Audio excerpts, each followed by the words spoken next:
Hi there. So, I want to talk about my day as a mom of two, full time artist who is neurodivergent with a neurodivergent child. So, today was our last day of our Christmas vacation. And boy, it was tough. It was tough. I'm going to tell you, I'm going to be honest.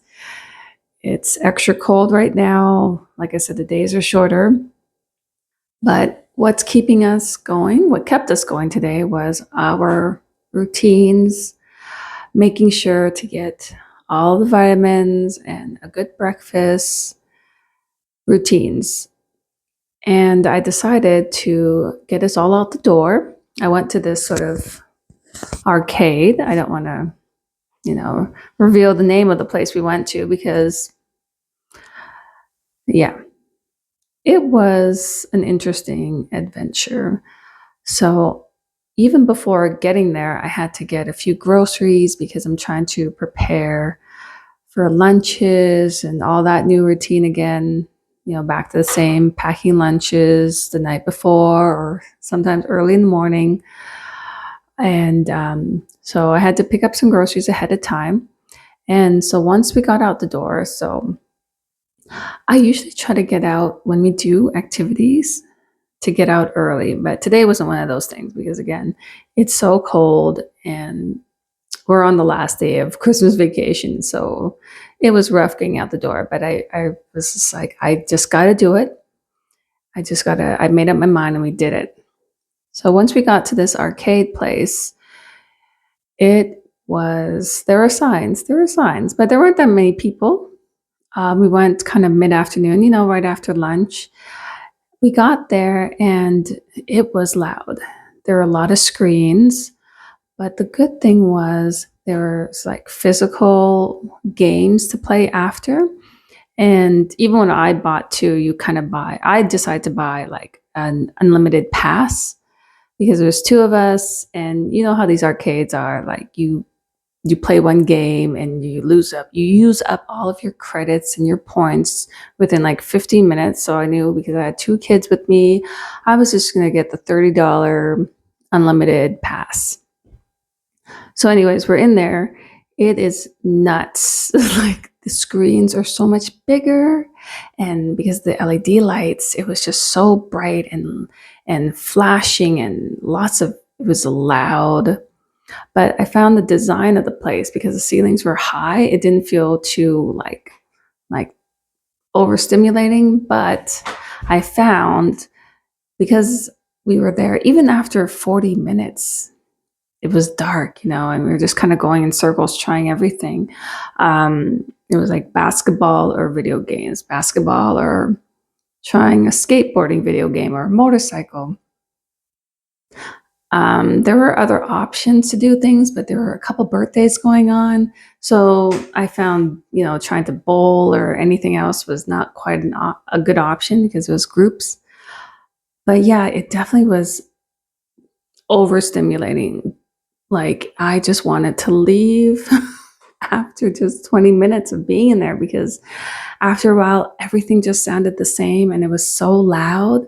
Like, we still kind of, there were still at least one or two kids that were friendly and, trying to get to know my kids, which was nice. I like that, because sometimes you go to these places and there's not many friendly people, but there were quite a few friendly people.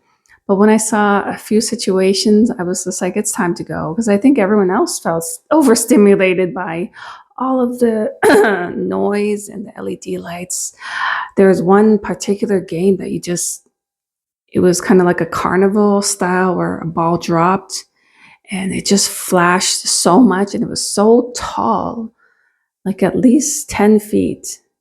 And it was just huge. And again, with those LED lights, it felt like when you're driving at nighttime and people put on their high beams. It was just nuts, just with the lights. It was just too much. But I knew if we were ever to go back again, probably do just sort of the physical stuff like bowling and stick to basketball only.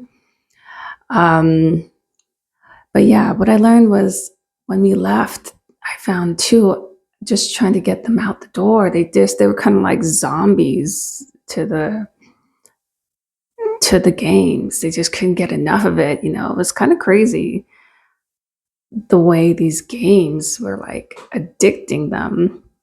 And I, for one, I don't like video games at home. We don't do that. But yeah, it was an experience, and it was very overstimulating because even when I got home, I just wanted to sleep. I wanted to just, oh, and I did actually. I took a long nap because it was so much flashing lights and loud music. It was just too much. And even I found too, when there are groups of people there, they ended up doing more of the physical activities too after a while because all of the games seemed to sort of meld into one huge noise lighting machine. Um, but yeah, it was an experience. So I'm going to, from now on, stick to activities that are just indoor playgrounds or just rock climbing. I think those are way better because I found too when I leave those places, because I join in with my kids too. I want to have a physical, I want to get exercise too. It feels good.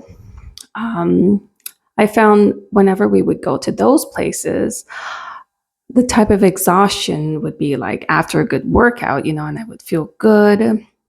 But I found after this arcade experience, it was horrible.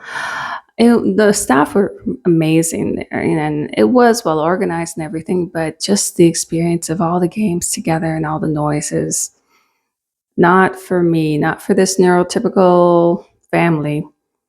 Probably won't be doing that for a long time. I've gone only once a year to these types of places, and I always remember, don't do it, just don't do it.